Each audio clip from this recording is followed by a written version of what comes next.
नमस्कार, मैं राजन सिंह निर्माण जीएस एकेडमी में आपका स्वागत करता हूं। इसके पहले लेक्चर में हम लोगों ने पढ़ा मोशन के बारे में। हम लोग दरअसल एमपीपीएससी की सीरीज़ को फॉलो कर रहे थे, जिसमें कि हम थर्ड पेपर को डिस्कस कर रहे थे। इस डिस्कशन में अब तक हमने जो पढ़ा था वो हमने केमिस्ट्री के सेक्शन को पढ़ लिया था। फिज़िक्स के सेक्शन में हमने पहला टॉपिक पढ़ा था मोशन। आज हम नेक्स्ट टॉपिक पढ़ने जा रहे हैं जिसका नाम है force and laws of motion. तो इस लेक्चर को जब हम डिस्कस करेंगे और देखेंगे तो हम शुरुआत से लेकर के चलेंगे। इसमें हम सबसे पहले बात ये जानने की कोशिश करेंगे कि आखिर लेमन लैंग्वेज में, साधारण भाषा में फोर्स को किस तरीके से डिफाइन किया जाता है। फिर उसके बाद धीरे धीरे करके हम उसकी डेफिनेशन तक पहुंचने की कोशिश करेंगे और फिर उसकी डेफिनेशन के बाद फिर हम देखेंगे लॉज ऑफ मोशन, न्यूटन की क्या बात हुई, उसकी थोड़ी सी हिस्ट्री के बारे में जानेंगे, क्या क्या बातें हुई। इस तरीके से हमारा ये पूरा लेक्चर फॉलो होगा। तो आइए शुरू करते हैं हम आज का अपना lecture force and laws of motion. तो यदि हम फोर्स की बात करें तो हम अगर जनरल लैंग्वेज में इसे देखें तो जनरल लैंग्वेज में हम इसे कैसे समझ सकते हैं। फोर्स को एक साधारण भाषा में यदि हमें डिफाइन करना हो तो हम कहेंगे धक्का लगाना या फिर पास में खींचना। इसका मतलब ये हुआ कि पहली इसको क्लासिफिकेशन क्या है। इसका पहला क्लासिफिकेशन है आइदर पुश और पुल, यानी कि कोई एक ऐसी एंटिटी ऐसा काम करने पे कोई भी चीज़ यदि अपने से दूर जा रही हो तो वो क्या कहलाएगी, पुश, और अपने पास आ जा रही हो तो वो क्या कहलाएगी, पुल। ये इसका पहला क्लासिफिकेशन है एकदम लेमैन लैंग्वेज में, साधारण भाषा में। आइए थोड़ा सा इसको और डेप्थ में लेकर के चलते हैं और साइंटिफिक लैंग्वेज में इसे समझने की कोशिश करते हैं। इसका सेकेंड क्लासिफिकेशन अगर हम देखें तो सेकेंड क्लासिफिकेशन है बैलेंस्ड और अनबैलेंस्ड फोर्सेस। बैलेंस्ड और अनबैलेंस्ड। बैलेंस्ड फोर्सेस क्या है, अनबैलेंस्ड फोर्सेस क्या है। अगर हमने किसी चीज़ में धक्का लगाया, मान लीजिए आपने दीवार पे धक्का लगाया, अब दीवार पे धक्का लगाने से कोई भी मूवमेंट नहीं हुआ। अगर कभी भी ऐसा फोर्स अप्लाई होता है जहाँ पर कोई भी मूवमेंट दिखाई नहीं देता तो हम ऐसे फोर्सेस को क्या कहते हैं, बैलेंस्ड फोर्सेस कहते हैं। तो इसका मतलब मूवमेंट के लिए हमेशा और हमेशा किस तरीके के फोर्स की ज़रूरत होती है, तो वो हमेशा और हमेशा ज़रूरत होती है अनबैलेंस्ड फोर्सेस की। जब भी कहीं पर मूवमेंट हो रहा होगा या फिर कोई ना कुछ चेंजेस आ रहे होंगे तो हम क्या कहेंगे कि इस पर कौन सा फोर्स अप्लाई हुआ है, अनबैलेंस्ड फोर्स अप्लाई हुआ है। आइए इसकी थर्ड क्लासिफिकेशन की तरफ चलते हैं। इसका थर्ड क्लासिफिकेशन है फोर्स का कांटेक्ट और नॉन कांटेक्ट फोर्सेस। कांटेक्ट और नॉन कांटेक्ट फोर्सेस क्या है, तो कांटेक्ट फोर्सेस जिनमें जो फोर्स अप्लाई कर रहा है और जिस पे फोर्स लग रहा है, अगर ये दोनों ही बॉडीज आपस में एक दूसरे से फिजिकल कांटेक्ट में होती हैं, तब ऐसे फोर्सेस को हम कांटेक्ट फोर्सेस कहते हैं। और जब ये फिजिकल कांटेक्ट में नहीं होती तो हम इन्हें नॉन कांटेक्ट फोर्सेस कहते हैं। आइए इनको एग्जाम्पल से समझते हैं। कांटेक्ट फोर्सेस में हम पहला एग्जाम्पल ले लेते हैं मस्कुलर फोर्सेस, या फिर जैसे कि हमें किसी बेंच को धक्का लगाना है या फिर आप दरवाज़ा को खोलते हैं, दरवाजे को खोलते वक्त यदि आप उसे अपनी तरफ खींच रहे हैं तो ये क्या कहलाया, पुल, और अगर दूर ले जा रहे हैं तो ये क्या कहलाया, पुश। इस तरीके के फोर्सेस जहाँ पर भी मस्कुलर पावर का यूज़ होता है, ऐसे सारे फोर्सेस को हम क्या कहते हैं, मस्कुलर फोर्सेस कहते हैं।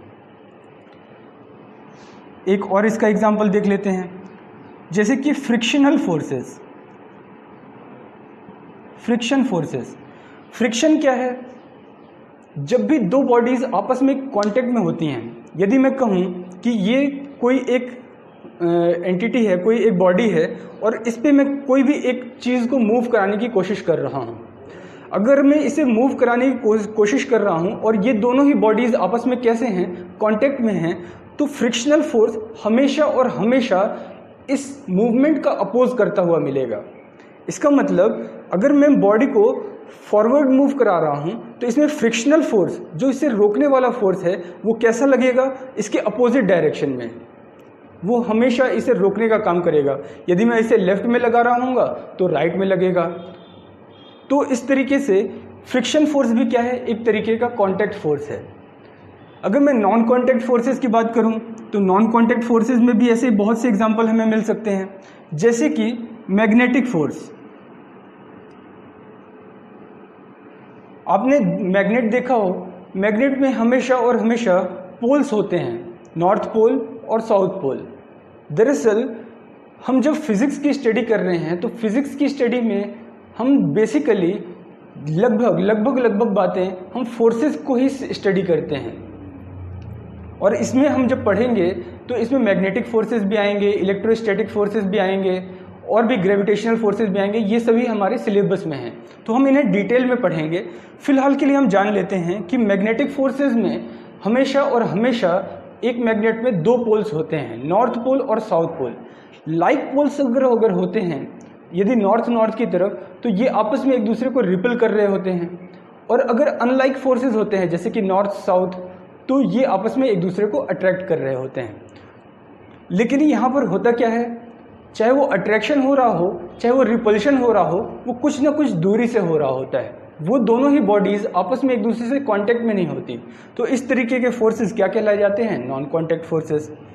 साथ ही साथ ग्रेविटेशनल फोर्स, इलेक्ट्रोस्टैटिक फोर्स, ये सभी के सभी नॉन कांटेक्ट फोर्सेस में आते हैं। इलेक्ट्रोस्टैटिक फोर्सेस,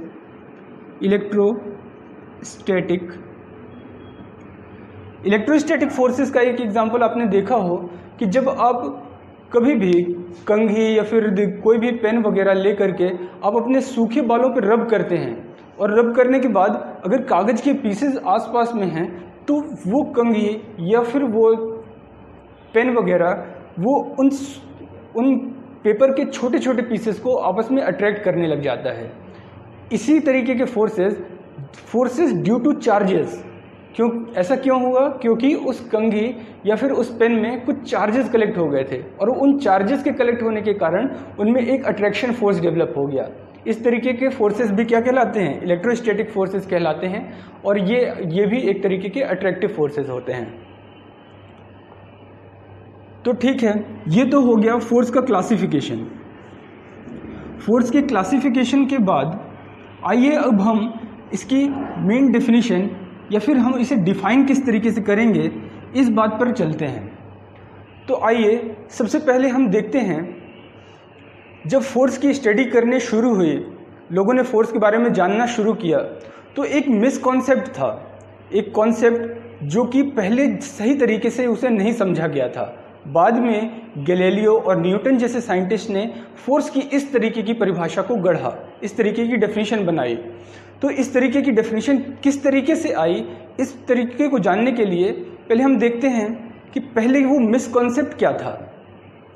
तो मिसकॉन्सेप्ट ऐसा था कि अगर कोई भी बॉडी मूवमेंट में है, इनका मानना था कि अगर कोई भी बॉडी है, उसकी नेचुरल प्रॉपर्टी क्या होती है, रेस्ट में रहना होती है। वो हर एक बॉडी रेस्ट में रहना चाहती है। अगर कोई भी बॉडी मूव कर रही है, मोशन में है, तो इसका ये मतलब है कि उस पर कोई ना कोई फोर्स लग रहा है। अच्छा, तो इसमें मिसकॉन्सेप्ट क्या था? तो आइए गैलीलियो के एक एक्सपेरिमेंट से हम समझते हैं कि गैलीलियो ने इस बात को कैसे खारिज किया कि कोई भी बॉडी अगर मूवमेंट कर रही है तो वो उस पर फोर्स लग रहा है, ये बात ज़रूरी नहीं है। तो गैलीलियो ने क्या किया, गैलीलियो ने एक स्लाइडिंग ऑब्जेक्ट लिया और उनमें कुछ बॉल्स जैसी बातों को रोल कराया। उसने एक स्लाइडिंग एकदम ऐसी चीज़ ली जिसमें कि फ्रिक्शन बहुत कम हो, फ्रिक्शन 0 के बराबर हो, और ऐसी बॉल ली जिसमें भी फ्रिक्शन लगभग 0 के बराबर हो। अब अगर हम एक बॉल को ऐसे बाउल में अगर हम छोड़ेंगे तो ये क्या करेगा, ये जो पीस है, मार्बल का पीस है, ये यहाँ से मूव करेगा या फिर हम अगर कहें तो ये किसी कांच का पीस है, तो ये मूव करेगा, तो ये कैसा मूव करेगा, ये पीरियोडिकली मूव करने लग जाएगा। जहाँ से छोड़ा गया ऊपर जाएगा, फिर नीचे, फिर ऊपर, और ये मोशन में ही रहना चाहेगा। इस तरीके का एक्सपेरिमेंट करके गैलीलियो ने बताया कि ये बात बिल्कुल गलत है कि अगर कोई भी चीज़ मोशन में है तो इसका मतलब उसमें फोर्स लग रहा है। ऐसा ही एग्जाम्पल हम पेंडुलम के लिए भी ले सकते हैं। अगर पेंडुलम को एक तरह से खींच करके छोड़ दिया जाए तो वो अपने आप मूवमेंट में आ जाता है, और वो उसे तब तक नहीं रोका जा सकता जब तक कि उस पर कोई फोर्स न लग रहा हो। इसीलिए न्यूटन का जो पहला लॉ ऑफ मोशन है उसे कई बार गैलीलियो का भी मोशन कहा जाता है। क्यों? क्योंकि इसकी जो नींव है वो तैयार कर दी थी गैलीलियो ने अपने एक्सपेरिमेंट के थ्रू। आइए इसको अब हम डिटेल में पढ़ते हैं। यहीं से आपकी फोर्स की भी डेफिनेशंस निकल के आएंगी और फिर हम उन्हें भी ध्यान से समझेंगे। तो न्यूटन का पहला law of motion, Newton first law of motion.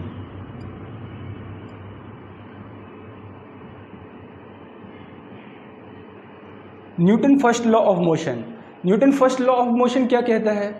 Newton first law of motion कहता है कि अगर कोई भी बॉडी रेस्ट में है तो वो रेस्ट में ही रहना चाहती है, और कोई भी बॉडी मोशन में है तो वो मोशन में ही रहना चाहती है।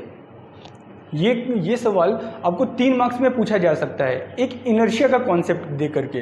न्यूटन के फर्स्ट लॉ ऑफ मोशन को लॉ ऑफ इनर्शिया भी कहा जाता है। तो इनर्शिया की डेफिनेशन भी पूछी जा सकती है कि इनर्शिया का मतलब क्या है। इनर्शिया का मतलब है कि किसी भी बॉडी का अपने ही स्टेट ऑफ मोशन में रहना। इसका मतलब क्या हुआ?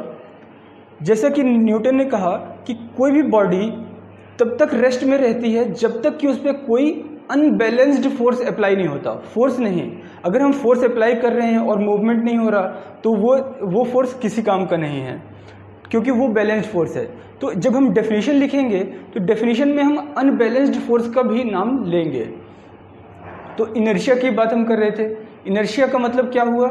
इनर्शिया का मतलब है कि कोई भी बॉडी रेस्ट में है तो वो तब तक रेस्ट में रहेगी जब तक कि उसमें कोई अनबैलेंस्ड फोर्स न लग रहा हो। कोई भी बॉडी अगर मोशन में है तो वो मोशन में ही रहेगी जब तक कि उसमें कोई अनबैलेंस्ड फोर्स न लग रहा हो। साथ ही साथ कोई भी बॉडी अगर मोशन में है और किसी एक पर्टिकुलर डायरेक्शन में है तो वो अपनी ही डायरेक्शन में तब तक बनी रहेगी जब तक कि उसमें कोई अनबैलेंस्ड फोर्स ना लग रहा हो। इतनी ये बातें हैं इनर्शिया के बारे में। तो पहली बात कि रेस्ट में हो, बॉडी एट रेस्ट में हो। दूसरी बात मोशन में हो, और तीसरी बात उसकी मोशन की डायरेक्शन में।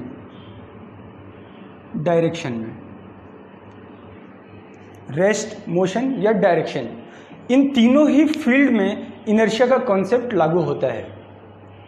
कोई भी बॉडी अगर रेस्ट में है तो तब तक रेस्ट में रहेगी जब तक कि उसमें कोई अनबैलेंस्ड फोर्स ना लग रहा हो। कोई भी बॉडी अगर मोशन में है तो तब तक मोशन में रहेगी जब तक कि उसमें कोई अनबैलेंस्ड फोर्स ना लग रहा हो।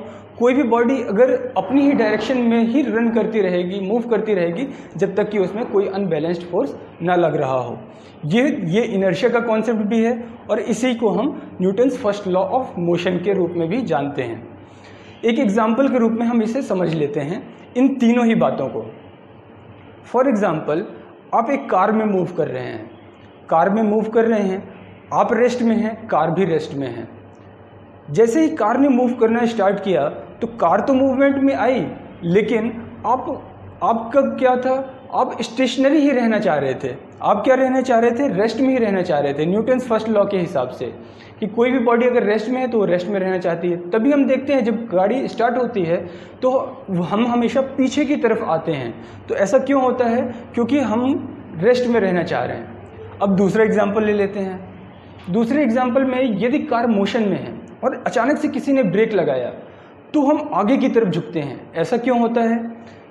ऐसा भी इसीलिए कि जब कार मूव कर रही है तो हम भी मोशन में हैं, और जैसे ही कार ने ब्रेक लगाया तो कार ने जो ब्रेक लगाया उससे कार तो रेस्ट में आ गई, लेकिन हम तब भी मोशन में थे, इसलिए हमारी बॉडी आगे की तरफ मूव करती है।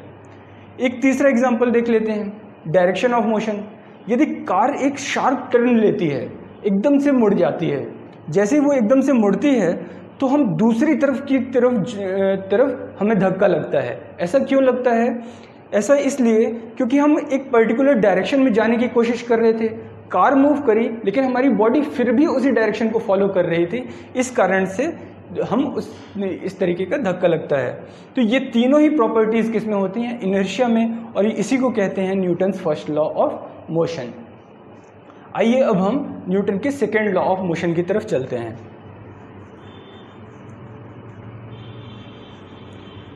Newton second law of motion.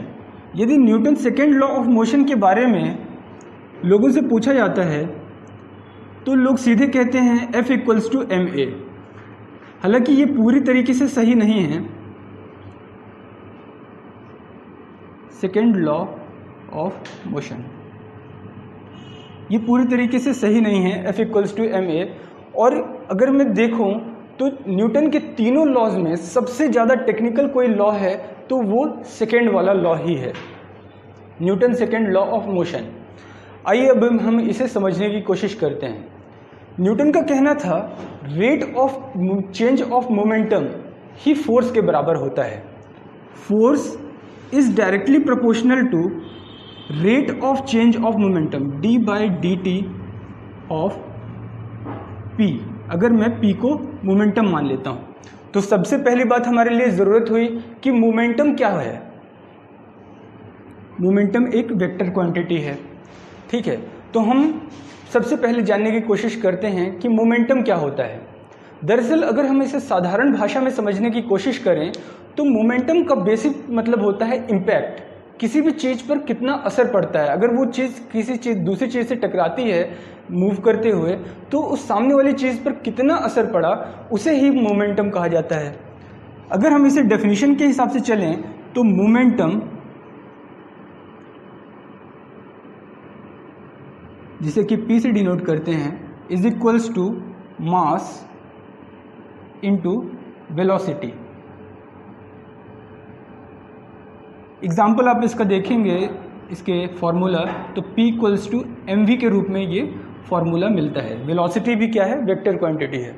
ये इस रूप में दिखाई देता है और हमने समझा कि ये इम्पैक्ट है बेसिकली। इसका कुछ एग्जाम्पल से समझते हैं तो ये बात हमें क्लियर हो जाएगी। फॉर एग्ज़ाम्पल, अगर मैं कहूँ कि 5 किलोमीटर की रफ्तार से, अगर कोई 5 किलोमीटर प्रति घंटे की रफ्तार से यदि कोई एक साइकिल चल रही है और साइकिल आकर के आपसे टकरा जाती है, आपको धक्का लगता है, तो आप थोड़ा सा चोट वगैरह लग सकती है या फिर थोड़ा सा बहुत उसमें से लग सकता है। लेकिन यदि 5 किलोमीटर प्रति घंटे की रफ्तार से कोई ट्रक आ रहा हो तब तो वो जान ही ले लेगा। ऐसा क्यों हुआ? क्योंकि उसकी वेलोसिटी तो सेम थी लेकिन मास डिफर कर गया। पहले मास बहुत कम था इसलिए उसका मोमेंटम भी बहुत कम था, उसका इम्पैक्ट भी बहुत कम था। लेकिन जैसे ही मास बढ़ा तो उसका इम्पैक्ट भी बढ़ गया, उसका मोमेंटम भी बढ़ गया। एक दूसरा एग्जांपल देखते हैं। यदि एक छोटा सा पत्थर लेकर के किसी ने आपको मारा या फिर कहीं पर मारा तो वो पत्थर लगा तो थोड़ा बहुत चोट लग सकती है, इधर उधर देख सकते हैं। लेकिन अगर उसी वजन का, उसी मास का यदि कोई बुलेट आकर के लग जाए तब तो वो जान ही ले लेगी। तो यहाँ पर चेंज क्या आया? यहाँ पर मास तो सेम था लेकिन वहाँ पर वेलोसिटी डिफर कर गई। जैसे ही वेलोसिटी बढ़ी तो उसका मोमेंटम भी बढ़ गया, उसका इम्पैक्ट भी बढ़ गया। तो इसका मतलब क्या हुआ? मोमेंटम एक तरीके का इम्पैक्ट है। तो न्यूटन का जो सेकेंड लॉ ऑफ मोशन था, वो सेकेंड लॉ ऑफ मोशन क्या कहता है कि इस मोमेंटम का रेट ऑफ चेंज, इस इम्पैक्ट का ही चेंज होना क्या कहलाता है? फोर्स कहलाता है। आइए इसको थोड़ा सा और समझ लेते हैं।